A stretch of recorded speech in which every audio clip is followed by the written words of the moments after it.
Nono dia desse nosso propósito e hoje vamos falar de Mateus, capítulo de número 9. Do versículo 1 até o 8, vai dizer a respeito de um paralítico que é trazido por seus amigos até Jesus. E Jesus, virando-se para aquele homem, fala que os pecados deles haviam sido perdoados.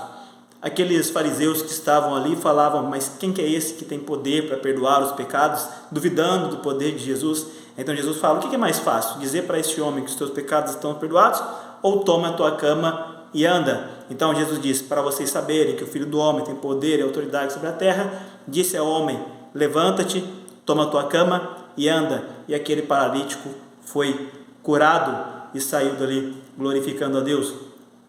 Do versículo 9 até o versículo de número 13, vai falar a respeito do chamado de Mateus. Jesus, quando chama Mateus, viu ele sentar na coletoria, cobrando impostos, e disse para ele: vem, segue-me. Mateus deixou tudo e seguiu. Depois Mateus dá um jantar na casa dele para Jesus e seus discípulos, e vem diversos publicanos e pecadores, considerados pecadores por aquele povo, no jantar. E os fariseus falam assim: por que esse homem está sentando junto com os pecadores se ele disse que é um profeta? Então Jesus disse, ele não veio para aqueles que estão sãos, mas para aqueles que estão doentes.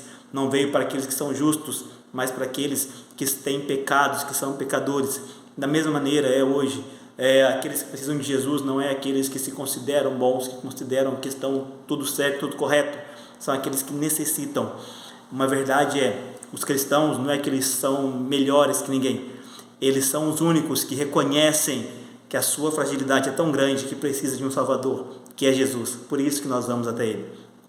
Do versículo 14 até o versículo 17, vai falar que os fariseus começam a interrogar, os discípulos de João vão perguntar a Jesus por que os discípulos dele não jejuam.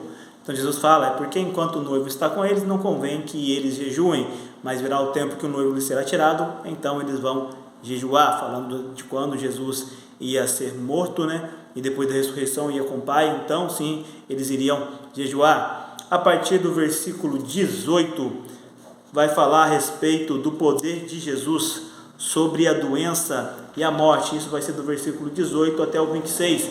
É muito conhecido aqui o episódio quando Jairo, o principal da sinagoga, chega diante de Jesus, pedindo para Jesus ajudá-lo, porque a filha dele está doente.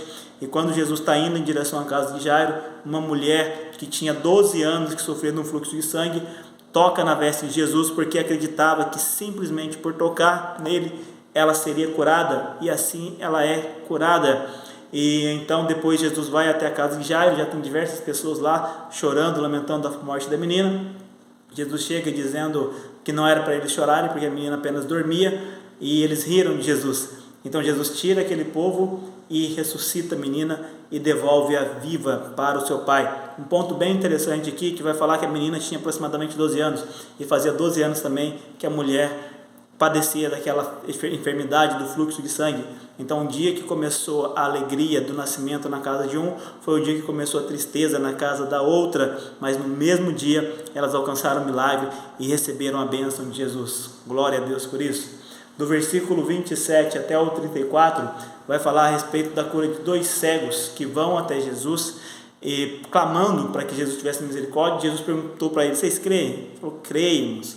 E ele, pela fé deles, eles foram curados e voltaram a enxergar. E foi levado também depois por Jesus um homem que a Bíblia diz que por causa de um espírito maligno ele era mudo. Então, quando é expulso o espírito maligno dele, aquele homem volta a falar. Então os fariseus começam toda a população, na verdade, se admirar por causa daquilo, mas os fariseus vão dizer que Jesus expulsava demônios pelo próprio príncipe dos demônios.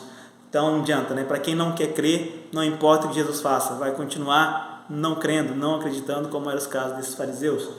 E depois, para encerrar o capítulo número 9, então, do versículo 35 ao 38, Jesus está falando para eles que a seara, ela é grande, mas são poucos os ceifeiros. Isso porque Jesus estava passando de cidade em cidade, pregando nas sinagogas, curando os enfermos, mas a obra era muito grande e precisava de mais ceifeiros. E somos nós, esses ceifeiros, chamados por Jesus para fazer essa obra, que continua grande e ainda precisamos de mais. Então clamemos o Pai para mais trabalhadores, para anunciar esse Evangelho, para anunciar as obras de Jesus e fazer aquilo que Ele fazia através do poder do Seu Santo Espírito que habita em nós. Que Deus te abençoe, que você leia esse capítulo. Se tiver alguma dúvida, se tiver alguma coisa que não compreendeu, comenta que a gente vai estar respondendo à medida do possível. Que Deus te abençoe em nome